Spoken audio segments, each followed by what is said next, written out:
Painful Hope by Michael James. This story does not have a happy ending. As much as I may desire to lead you into a false hope that everything will turn out all right, decency will not allow it.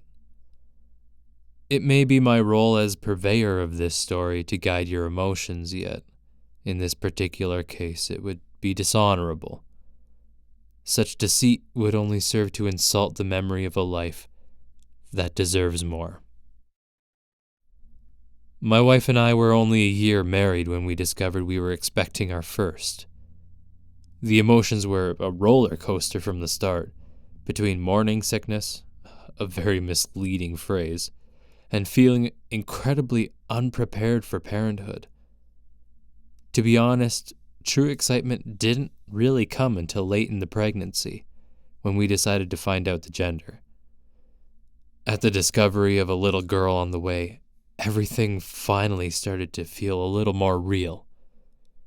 I had to deal with quite a lot of tears, and even Sarah shed a few herself. We started dreaming about the things we would love to do with our little girl someday, and would point things out to one another as we went for walks. An elaborate wooden dollhouse in an old antique shop, pretty little dresses at the Little Tykes store, soccer balls and hula hoops, tea sets and skates. I guess that's how we ended up in the little ballet studio in the first place. We could see the reflections of children doing their stretches in a room of mirrors. Entering the studio itself, we brushed off the instructor and moved around the edge of the studio, discussing where our little girl would stand, how she would twirl and leap, and other fancy ballet things. That was when we saw her. She was smaller than the other girls, looking thin and tired, but with a fierce determination in her eyes as she attempted a certain move again and again. We could see the frustration building as she stumbled, as she fell. After one particularly painful-looking tumble, Sarah went over and knelt next to the girl. I followed warily, scanning for some uppity parent who would tell us off for ruining the concentration of their rising star.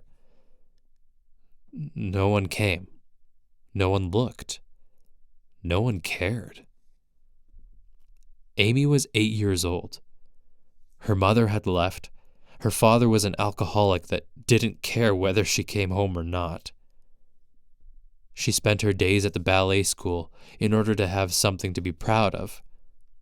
Something her father might be proud of. The owner of the school allowed her to keep coming so long as she didn't distract the other girls, whose parents were paying for a prestigious tutorage. Uppity parents.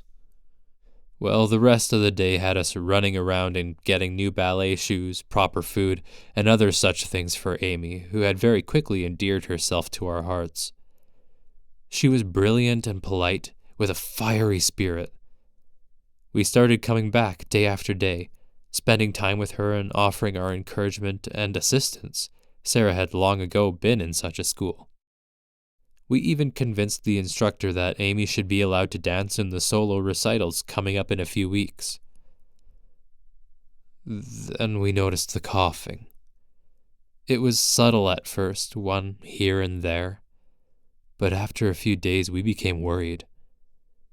We thought she looked thinner, even smaller than she already was. The coughing got worse, and we made the decision to take her into the hospital. After a difficult few hours of tracking down her father and getting her health care information, we got her in. It wasn't news we were ready to hear. A raging lung infection combined with significant damage from long-term malnutrition had been destroying her body inside.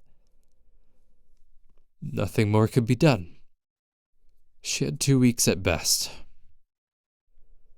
We were devastated. This little girl wasn't even ours, but in our hearts she was. We felt like we had raised her, like she was our first child. Looking back, that really is what she was.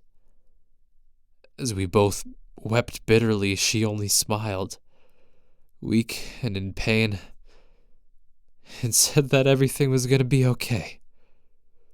Her faith was stronger than anyone I've ever known.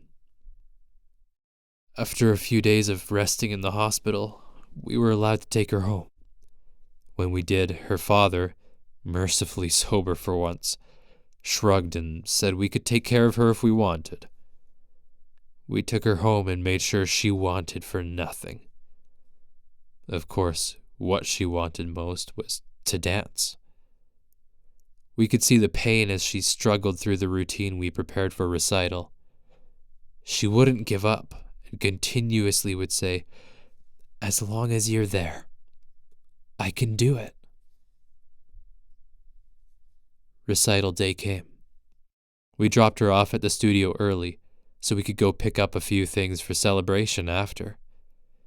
Traffic was thick, backed up from an accident and impossible to get out of.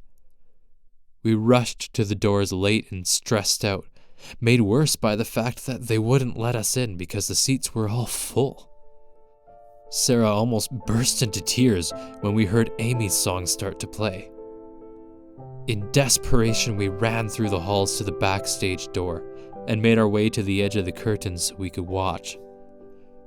Tears ran down Amy's cheeks as she spun and leapt, noticeably weaker than in her practicing.